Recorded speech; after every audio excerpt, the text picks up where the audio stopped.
두산 전화 다시 한번 레전드. 안녕하세요, 주식강사 유튜버 밑에서 반갑습니다.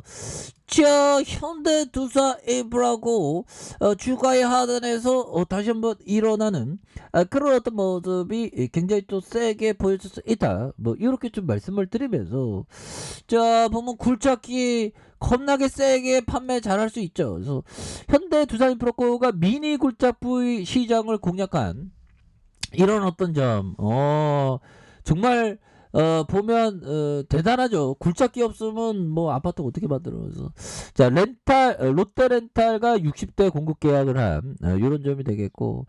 자, 보면 현대제누인 계열사인 현대 두산 인프라코가 롯데 렌탈과 미니 굴착기 공급 계약을 체결했다고 이렇게 밝힌 부분이 있죠. 그래서 1.7톤급 40대, 3톤급이 10대, 3.5톤급이 10대, 그래서 총 60대가 대상이 되는 이런 점이 되겠고, 이번 계약으로 현대 두산 인프라코의 굴착기가 렌탈 시장에 처음으로 선보인 이런 점이 되겠습니다. 그래서 현대 두산 인프라코는 이번 계약을 통해서 국내 미니 굴착기 시장에서 판매처를 다변화하고 판매량 확대에 나설 계획에 있다는 그런 점을 말해주고 있죠. 그래서 롯데렌탈은 기존 자동차와 가전기기, 지게차에 이어서 굴착기 렌탈로 사업 영역을 확대하는 이런 부분이 있습니다. 그래서 현대 두산 인프라코가 공급하는 1.7톤급 미니 굴착기는 국내 미니 굴착기의 시장 점유율 40%에 달하는 수요가 가장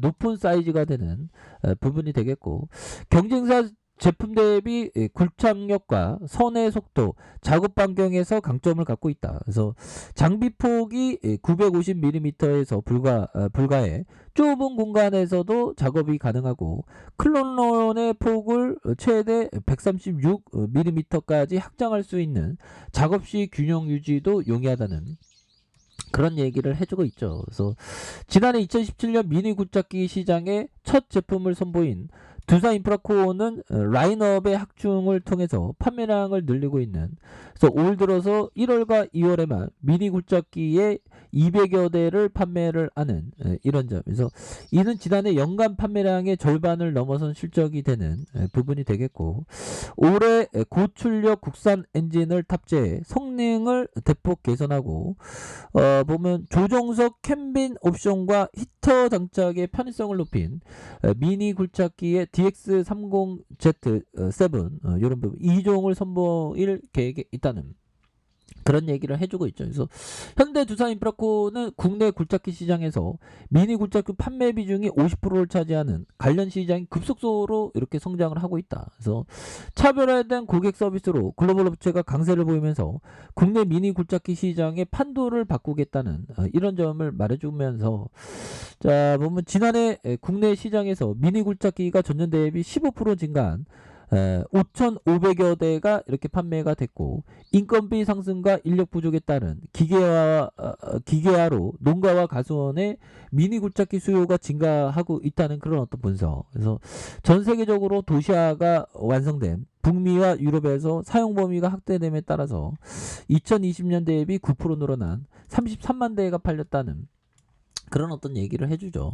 이런 부분에서 뭐 다시 좀 이런 부분이 있는데, 다시 또 뉴턴하는 모습에 대한 부분, 이런 부분 또 다시 나올 수 있는, 그래서 개인들이 또 잡아주고 있죠. 개인들이 또 잡아주고 있고, 자 보면 사운펀드에서 이렇게 사거래일제 잡아준, 보험과 투신에서 잡아준 이런 부분에서 다시 한번 좀 뉴턴할 수 있는 모습에 대한 부분 좀 보여줄 수 있습니다. 그래서 60대 가량, 그래서 앞으로 굴착기에 대한 세상 굉장히 또 잘 나갈 수 있는 그런 어떤 부분 충분히 있겠죠. 그래서 좋은 기업은 계속 성장을 해요. 그래서 그동안 뭐 경기 민감주가 굉장히 힘들었던 그런 어떤 시절들을 다 극복하면서 다시 한번 뉴턴할 수 있는 모습 충분히 보일 수 있겠죠. 그래서 9.50, 9.5 개인들 뭐 이런 부분에 다시 터닝하는 모습에 대한 부분 다시 한번 좀 보여줄 수 있다, 뭐 이렇게 좀 말씀을 드리면서,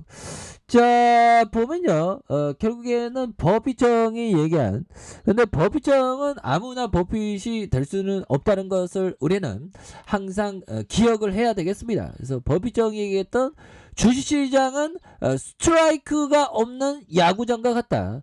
자신이 가장 좋아하는 공만 노려야 한다 보면 결국에는 가장 좋아하는 공만 노려야 한다는 게 뭘까요? 현금 쌓아놓고 정말 어떤 폭락이 왔을 때 오히려 더 담아야 되는 그런 부분이 되죠. 그 누구가 아무 때나 가격에 뭐 진입하고 그런 사람과 정말 폭락이 왔을 때 주가가 싸게 거래될 때 사는 사람하고는 천지 차이죠 보면. 그래서 버핏이 지금 178조인가요? 현금을 굉장히 많이 들고 있습니다. 그게 뭐냐면 주가에 있어서 굉장히 싸질 때 모아가기 위해서 준비하는 부분이 되겠죠. 그래서 1965년부터 2014년까지 연평균 21.6%로 수익을 얻었으면서 180만 퍼센테이지 이상 이런 부분 굉장한 그런 어떤 부분이 되는 모습이 되겠고, 자 피터 리치 형이 말해준 요 점을 한번 보도록 하겠습니다. 어떤 사람들이 자신이 장기 투자자라고 생각하지만 시장이 폭락하면 또는 조금만 오르면 그 시점에서 단기 투자자로 돌변해 커다란 손실 또는 푼돈을 벌고 주식을 모두 팔아버린다. 그렇죠. 결국 장기 투자자는 결국엔 기업의 가치가 재평가를 받으면서 그 가치가 올 때까지 기다리는데 조금만 올랐다고 팔아버리면 주가 막 날아가 버리죠 보면. 그런 어떤 경험, 정말 몸서리 치는 그런 어떤 경험을 우리가 많이 했습니다 보면. 그렇게 해서 어떤 사람들은 자신이 장기 투자라 생각하지만 시장이 폭락하면 또는 조금만 오르면 그 시점에 단기 투자로 돌변해 커다란 손실과 푼돈을 벌어 모두 팔아버리는 그런 어떤 부를 그런 어떤 미스테이크를 놓치는 경우를 우리가 항상 조심해야 되는 그런 어떤 포커스가 된다. 뭐 이런 어떤 점을 또 말씀을 드려보도록 하겠습니다. 그렇게 해서 결국에는 장기 투자자가 승리하는 겁니다. 그리고 그 버핏 형과 피터 리치 형을 종합해 보면 결국에는 현금 쌓아두고 기다리다가 폭락 오면 잡아가면서 결국에는 장기 투자가 타가 돼야 된다. 그러면서 제 가치가 오지도 않는데 그냥 손절을 빼고 공포 온다고 팔아버리면 그것도 절대 안 되는 그런 점에서 여유자금 마스크를 항상 갖고 이렇게 주식을 하는 게 이게 정말로 중요한 그런 어떤 부분이 된다. 뭐 이렇게 좀 말씀을 드리면서 자 월봉에 대한 부분이 되겠고요. 주봉에 대한 부분 5,740원에 대한 부분이 되겠죠. 그래서 이런 어떤 바닥선과 바닥선에서 이런 부분에서 다시 한번 또 우상향 할 수 있는 그런 어떤 모습은 또 보여주지 않을까라는 생각이 듭니다. 그래서 2116원에 대한 부분 저점에서 강력하게 15,416원에 대한 부분 그러다가 눌려주는 부분에서 다시 한번 좀 유턴할 수 있는 이런 부분에서 거래량 터지면서 유턴할 수 있는 그런 어떤 모습의 우리의 현대 두산 인프라코의 모습 충분히 보여줄 수 있는 그런 어떤 깜냥이 또 되지 않을까라는 생각이 드네요 보면. 그렇게 해서 현대 두산 인프라코 너무 주가가 너무 많이 떨어졌었어 보면. 이런 부분에서 다시 한번 거래량 터져주면서 올려줄 수 있는 그런 점에서 장기 투자자가 결국에는 승리합니다 보면.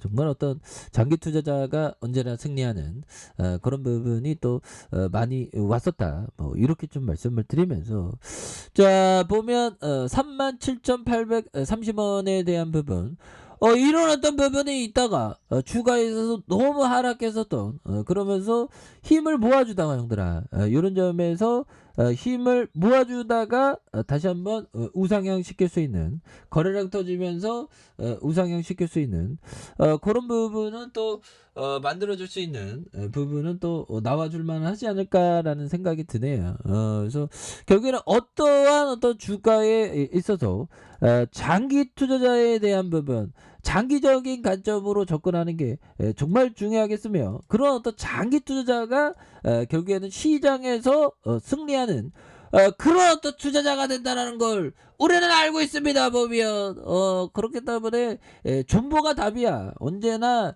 좋은 기업에 대해서는 존버가 답입니다. 그러면서 멀리 보면서 우리가 마치 아파트를 샀다고 생각하는 농부가 땅을 샀다고 생각하는 그런 어떤 생각으로 멀리 보면 좋은 기업은 반드시 올라오게 되어 있다.